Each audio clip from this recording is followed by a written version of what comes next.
Fala meu amigo investidor, minha amiga investidora, sejam muito bem-vindos a mais esse vídeo do canal Analisando Ativos. Eu sou o Roberto, analista de valores imobiliários e consultor de investimentos CVM. E no vídeo de hoje nós vamos ter mais um episódio da série Aconteceu na Bolsa, que é um vídeo onde eu falo dos principais fatos que rolaram na Bolsa de Valores na derradeira semana. No caso, na semana que começou do dia 26 ao dia 30 de outubro, a última semana do mês de outubro. Bora lá? E aí a gente começa falando do Ibovespa, que fechou em queda forte e reverteu toda a alta conseguida ao longo do mês de outubro. A semana terminou com o Ibov batendo os 93 mil pontos, acumulando uma queda de 7,36% e revertendo toda a alta de quase 6.500 pontos que ela conseguiu ao longo do mês, acumulando uma queda de 1,6% em relação ao início do mês. Essa queda aconteceu principalmente por conta da preocupação com o crescimento dos casos de Covid-19 na Europa e nos Estados Unidos, em meio a temores de que novos lockdowns afetem a retomada da economia mundial. Além disso, ainda existe a disputa pela cadeira presidencial americana, que fez com que os mercados tivessem uma postura um pouco mais defensiva, sem falar nas expectativas frustradas por mais estímulos fiscais nos Estados Unidos, que ainda não vieram por conta dessa disputa presidencial. E agora falando do IFIX, ele também fechou a semana e o mês em queda, mas bem menos acentuada que o Ibov, sendo de 1,83% na semana e 1,01% no mês. E bora falar agora da Selic. O Comitê de Política Monetária, o Copom, decidiu na quarta-feira, dia 28 de outubro, manter a taxa básica de juros em 2% ao ano.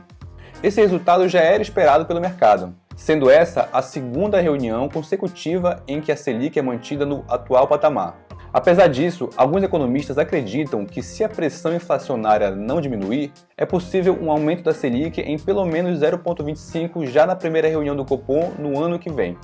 E agora falando de IPOs, apesar de 15 novas empresas terem solicitado registro para iniciar o processo de abertura de capital na Bolsa, houve esse mês a desistência de alguns IPOs que eram bem esperados pelo mercado, como o da Pacaembu Construtora e o da Avan, que já tinha até o ticker definido pelos investidores, o VEIO 3. E ambas decidiram desistir dos IPOs alegando deterioração das condições de mercado, o que traduzindo para o bom português quer dizer que elas esperavam uma precificação mais alta nas suas ações. Mas diante da situação instável que acontece no mundo, preferiram aguardar um momento melhor. E agora falando do BTG Pactual, seguindo os passos do Nubank, que adquiriu a Isinvest, foi a vez do BTG comprar a corretora Necton. Buscando aproveitar a onda do número crescente de CPFs na bolsa, o BTG Pactual fechou a aquisição da Necton Corretora por 348 milhões de reais. Com a aquisição, o banco adiciona em sua base mais de 16 bilhões de reais em ativos sob custódia, concentrado em 40 mil clientes, representando cerca de 5,3% da base atual de 300 bilhões de reais que o banco tem sob sua administração. A Necton se originou da fusão de duas corretoras tradicionais do mercado, a Spinelli, do Nelson Spinelli, e a Concórdia, do ex-ministro do Desenvolvimento Luiz Fernando Furlan, com operações voltadas para clientes de alta renda, com ticket médio de cerca de 150 mil reais. Essa transação está em linha com a estratégia do BTG de alocação de recursos levantados com a oferta de ações que foi feita em junho desse ano, que captou mais ou menos 2,6 bilhões de reais, fazendo parte do movimento do banco de aumentar a sua parcela de clientes do varejo. A transação vai adicionar uma base relevante de ativos e clientes para o banco, o que deve trazer uma valorização para as ações do BTG no curto prazo. Esse movimento de aquisição de corretoras pelos bancos é um reflexo do cenário de juros baixos no Brasil, que vem gerando uma migração em massa dos CPFs dos títulos públicos para a Bolsa. Ainda existe cerca de 1 trilhão de reais de saldo na conta de poupança no Brasil, mostrando que ainda tem um grande potencial de migração para as plataformas de investimentos das grandes corretoras. E agora eu vou dar aquela velha parada para pedir o seu like no vídeo, a sua inscrição no canal e também para ativar as notificações para poder ser avisado quando eu tiver com novos conteúdos para você, beleza? Agora bora passar para os resultados divulgados nessa semana. A Telefônica Brasil, que é a Vivo, com código VIVT3 e VIVT4, apresentou nesta terça-feira, dia 27, após o fechamento do mercado, o seu resultado do terceiro trimestre de 2020, que, ao meu ver, veio abaixo das expectativas. O principal destaque negativo foi a queda de 1% na receita do serviço móvel, que foi puxado para baixo pelo desempenho do segmento do pós-pago, com queda de 2,5% na comparação anual. Com isso, a receita líquida foi de 10,8 bilhões de reais, o que representa uma queda de 2,3% na comparação com o terceiro trimestre de 2019, e do EBITDA recorrente, que atingiu 4,3 bilhões de reais, uma queda de 3,5% na comparação anual, resultando numa margem EBITDA recorrente de 40%, uma retração de meio ponto percentual. Agora teve também um destaque positivo, que foi a geração de caixa da companhia. O fluxo de caixa livre foi de 3,5 bilhões de reais, apresentando um crescimento de 34,5%, devido à redução do nível de investimento, que representavam 16,7% da receita líquida, e menores pagamentos operacionais financeiros e de impostos. No ano, as ações da Vivo, VIVT4, já caíram 24%, um desempenho inferior ao do Ibovespa, que tem perda de 16% em 2020. A queda da receita líquida foi principalmente por conta do desempenho dos serviços móveis. Além da queda no número de acessos, já esperada devido aos números preliminares da Anatel, a receita média por usuário dos clientes do pós-pago recuou 3,4% na comparação anual, fechando o período em R$ 50,60. É importante notar que no período, a Americana Móvil, que é a empresa mexicana que controla a Claro, reportou um crescimento de 8,1% nas receitas de serviços móveis, mostrando um certo aumento na pressão competitiva sobre a Vivo, ou seja, o negócio está começando a apertar para a Vivo. Mas já por outro lado, a venda de aparelhos apresentou um crescimento de 10,1% comparado com o terceiro trimestre de 2019, uma melhora significativa considerando a queda de 40,9% apresentada no trimestre anterior, no caso do segundo trimestre desse ano. Já o lucro líquido recorrente fechou o período em 1,2 bilhões de reais, um aumento de 25,5% na comparação com o ano passado. Esse bom desempenho foi principalmente atrelado a uma diminuição de 94,6% do resultado financeiro negativo devido a uma melhora do endividamento da empresa. É importante lembrar que o lucro líquido acumulado em 2020 já superou 3,4 bilhões de reais. É considerado até um bom resultado para uma empresa do setor. Agora vamos seguir acompanhando, lembrando que o setor deve atravessar um ajuste por conta da negociação de venda do segmento móvel da Oi, uma novela que deve ganhar novos capítulos logo logo. Agora bora falar do Bradesco.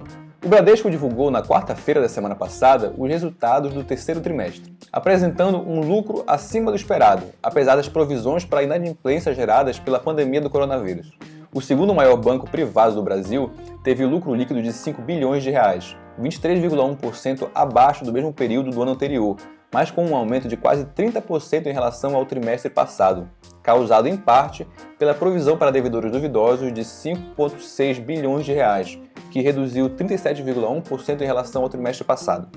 Mas ainda que o banco tenha reduzido o provisionamento para devedores duvidosos nesse trimestre, o acumulado no ano já é mais que o dobro em relação ao ano passado, mostrando que ele está se preparando para um cenário de aumento da inadimplência nos próximos trimestres.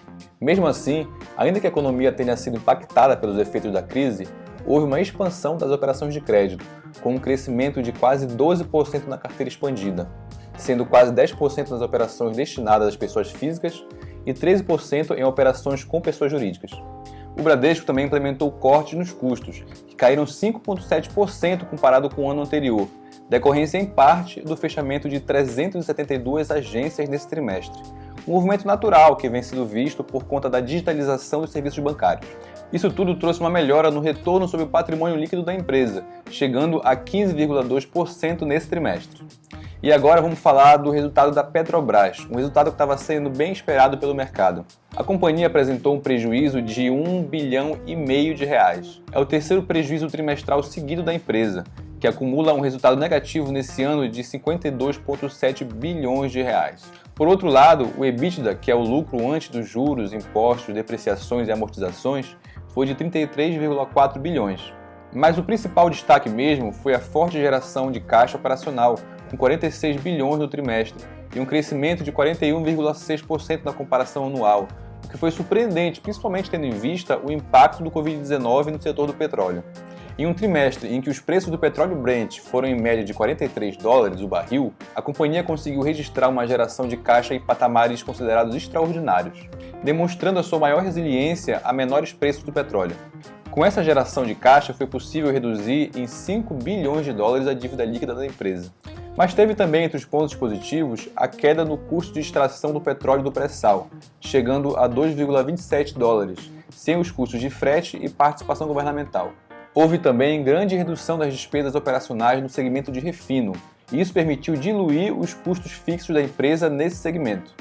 Apesar do momento difícil do mercado do petróleo, com o Brent voltando a operar abaixo dos $40 por barril, e com os temores de novos bloqueios por conta da segunda onda do Covid-19, o que inclusive impactou os preços das ações, a companhia vem melhorando, buscando se desalavancar, reduzir os custos de extração, tornando-se mais enxuta e buscando inclusive pagar mais dividendos, que é outro assunto que eu vou falar agora.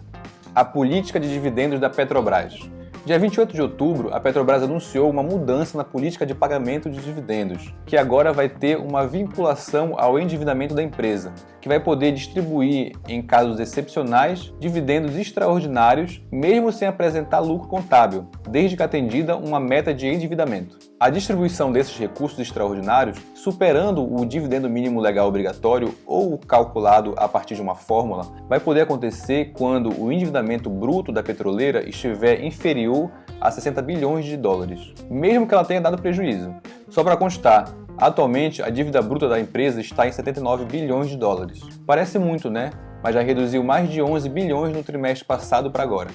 E mesmo quando o endividamento bruto estiver acima de 60 bilhões de dólares, a Petrobras também vai poder apresentar proposta de distribuição de proventos aos acionistas, mesmo sem apresentar lucro contábil, desde que haja redução da dívida líquida no período de 12 meses anteriores. Essas mudanças todas que têm ocorrido, a desalavancagem, a redução de custos de extração, a venda de ativos que não fazem parte do core da empresa e a nova política de dividendos, colocam a Petrobras no caminho de se tornar uma excelente pagadora de dividendos nos próximos anos.